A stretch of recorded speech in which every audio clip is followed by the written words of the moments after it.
আমি একজন ধর্ষকের মা, এইটাই এখন আমার পরিচয়। উনার কথায় সবাই উনার দিকে তাকালো। বাদীপক্ষের উকিল আবার জিজ্ঞেস করলেন, আপনার নাম বলুন, আর আসামি আপনার কি হয়?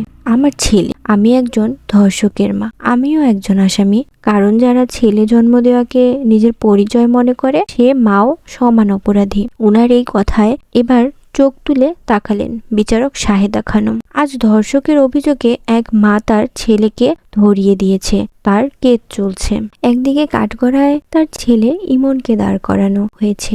একমাত্র সাক্ষী হিসেবে তার মা সাক্ষ্য দিতে এসেছে। তাকে প্রশ্ন করতে তিনি বললেন, তাকে আরো প্রশ্ন করা হলো। তিনি বললেন, আমি বারবার প্রশ্নের উত্তর দিতে চাই না, একেবারে পুরো ঘটনাটা বলতে চাই।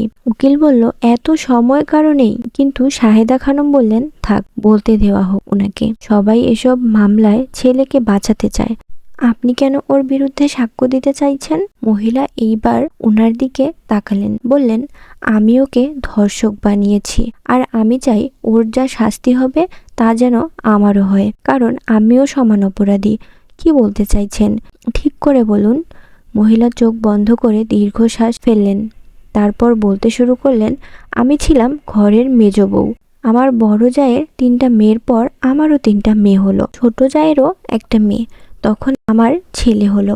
বংশের একমাত্র প্রদীপ হিসেবে আমার ছেলেকেও মাথায় তুলে রাখা হলো, আর তার সাথে আমাকেও। তখন আলাদা সম্মান দেয়া হলো।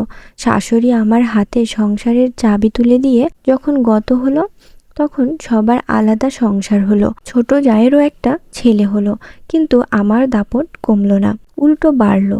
কারণ আমার ছেলে দেখতে রাজপুত্রের মতো। ছেলে হওয়াকে নিজের বড় পরিচয় মানতে লাগলাম।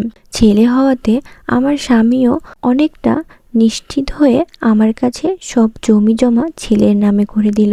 আমার মনে হতে লাগলো আমার ভাগ্য ফিরলো ছেলের কারণেই। তাই ওকেও আমি সেভাবেই মানুষ করতে লাগলাম। ছেলে হিসেবে, পুরুষ হিসেবে মেয়েদের যদি একটা ডিম ভেঙে ভাগ করে দিতাম, ছেলেকে দিতাম পুরোটা। ও সবার জিনিসপত্র ভেঙে ফেললে সব সময় মেয়েদেরকেই মারধর করতাম। ওরা ওখানে রাখলো কেন? যদি ওর লেগে যেত।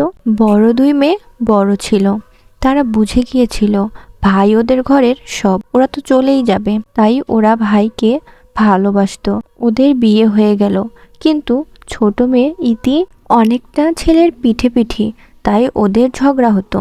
আর ওকে বেশি করাটা ওর পছন্দ না, কিন্তু ছেলে ততদিনে বুঝে গিয়েছিল ওর ক্ষমতাটা। কারণ বাচ্চারা এসব ভালো বোঝে। যত বড় হচ্ছিল ওর মধ্যে সেই পুরুষ ভাব চলে এলো, যা গতানুগতিক আমরা দেখে এসেছি। তখন আমি ওকে শিখাইনি ও আমার সন্তান মাত্র, অন্যদের মতো বেশি কিছুই নয়। ওকে শিখাইনি বোনদেরও সমান অধিকার এই ঘরে।